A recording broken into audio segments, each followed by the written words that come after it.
Olá, pessoal!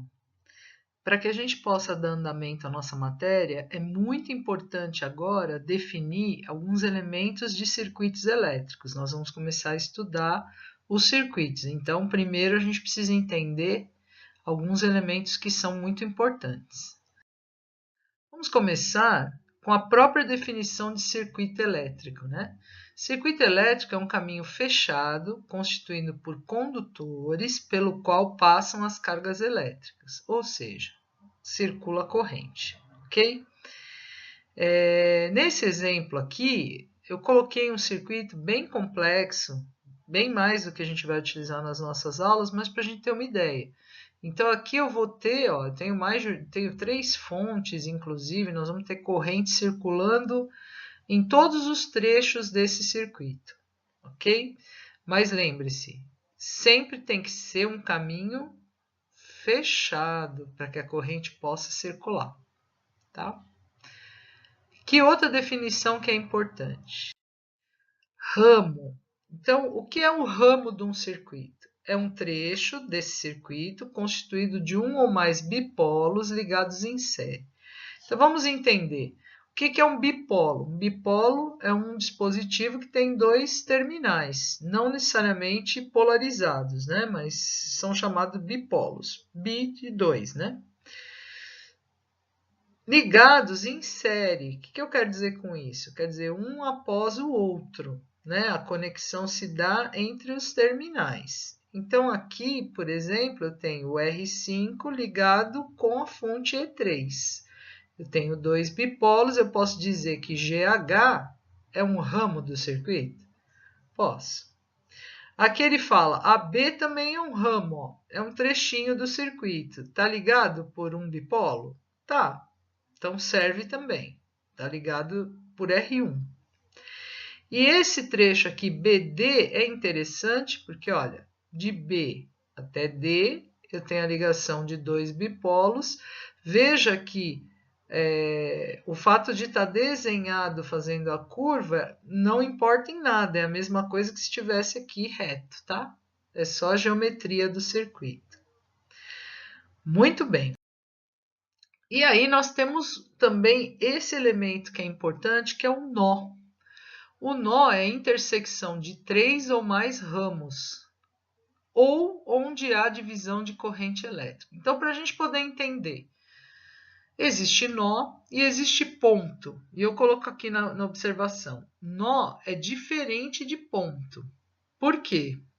Porque o ponto é só uma conexão entre componentes ou fios, onde a corrente apenas passa sem se dividir. Então, a corrente é que vai dar o tom para a gente saber se é nó ou se é ponto. Vamos pegar um exemplo? O A, ele é ponto ou é nó? Veja, ele é ponto. Por quê? Se eu tiver uma corrente circulando aqui de D para B, vai passar inteira pelo A. Não existe outro caminho para ela se dividir. Ou mesmo que ela venha de B para D, isso não importa, né? O sentido, também não haveria divisão de corrente. No entanto, olha, a corrente que vier, por exemplo, de A para B, quando ela chegar em B, ela tem 2 opções de caminho. Então, ela tem uma intersecção de 3 ramos aqui, ó, certo? Nesse caso, o B é nó, porque nem toda corrente que chegar aqui ao B vai chegar ao C, porque parte dessa corrente vai ter que descer para o E, por exemplo, né? Então, a gente pode classificar quem é ponto e quem é nó. Então, o A é ponto. E o B? O B é nó. E o C? O C é ponto. E olha que legal, ó, do C para o F, é um fio que liga? Se é um fio que liga, é praticamente como se o C e o F tivessem ligados no mesmo lugar. O fio, lembra, ele não tem resistência, ele só está estendendo aí para fazer a geometria do circuito. Mas ó, o C coincide com o F, coincide com o H, mas vamos por partes. O C é ponto, toda a corrente passa por ele. O D é nó, gente, porque o D está ligando esse lado com esse. Qualquer corrente que chegue no D, ela vai ter que se dividir. O D é nó. O E, nó, né? Está bem no meio aqui, interligando vários ramos, e qualquer que seja a corrente que chegue por qualquer lado no E, ela vai se dividir para seguir? Com certeza. E o F? O F é nó também. Pensa numa corrente chegando aqui, indo, parte irá para lá e parte vai subir. Então, F é nó.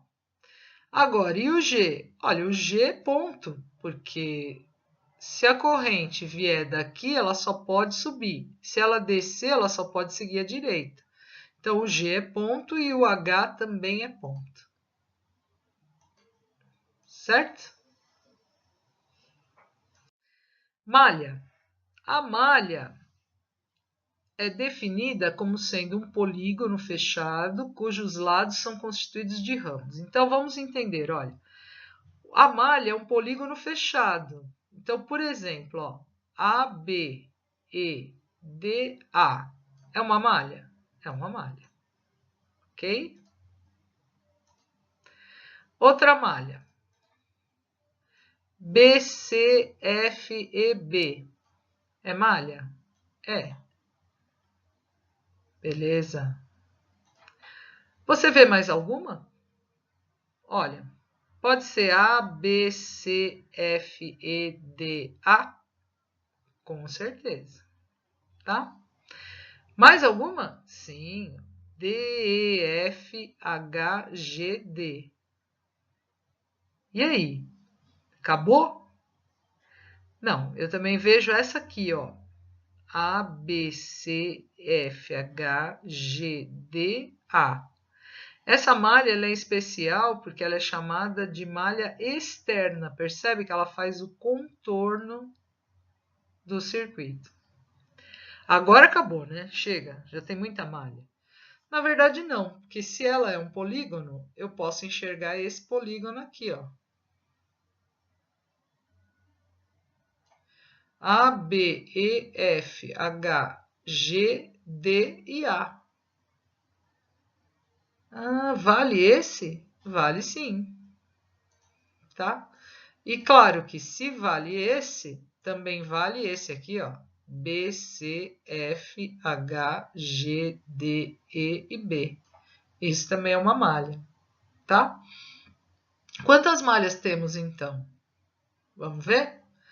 1, 2, 3, 4, 5, 6, 7. Ok? Para finalizar, a gente tem que ter claro o conceito de carga, gerador e carga. Então, quem, quando eu olho para um circuito, é o gerador? É o dispositivo que fornece uma diferença de potencial entre seus polos, fornecendo a corrente elétrica ao circuito, quando acionado. Né? Então, se eu fechar o circuito, vai passar uma corrente, o gerador é aquele que mantém a diferença de potencial entre os terminais, é quem alimenta o circuito, ok? Exemplo de geradores: fonte de alimentação, pilhas, baterias e a rede elétrica, né, que chega aí na sua casa. Lembrando que a diferença é que a rede elétrica é em corrente alternada, conhecida como CA, mas a sua tomada não deixa de ter o gerador ali, né? A representação do gerador está ali na rede elétrica, chega até você na tomada. Você pluga algum dispositivo, fechando o circuito, certo? Quando você aciona, e esse gerador fornece a diferença de potencial, faz com que a corrente circule e alimente seu circuito. Por outro lado, quem é a carga, né? A carga é qualquer dispositivo que é alimentado pela corrente elétrica, produzindo luz, calor ou movimento, tá? Então, exemplo de cargas, tenho várias. O celular. Quando eu falo celular, é o circuito do celular, que é alimentado pela sua bateria. O notebook, que é alimentado pela fonte, né? Normalmente. Brinquedos 1000 que funcionam a pilha, né? Pode ser da pilha palito, ou aquela pilha redondinha, ou aquela quadradinha de 9 volts.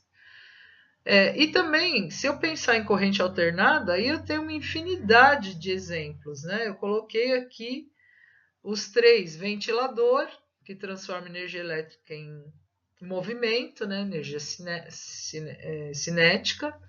Chuveiro, que transforma energia elétrica em calor, né? Térmica. E lâmpadas, energia luminosa, transforma energia elétrica em luz, ok?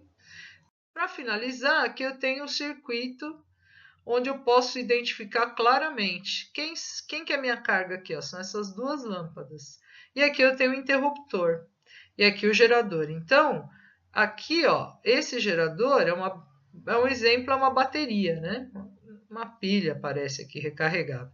Quando eu fecho o interruptor, eu crio o que a gente chama de circuito elétrico, certo? Um caminho fechado para circulação da corrente. O gerador é responsável por manter a diferença de potencial, que vai fazer com que a corrente circule, certo? A corrente passa pelos aqui está explícito como fios, né?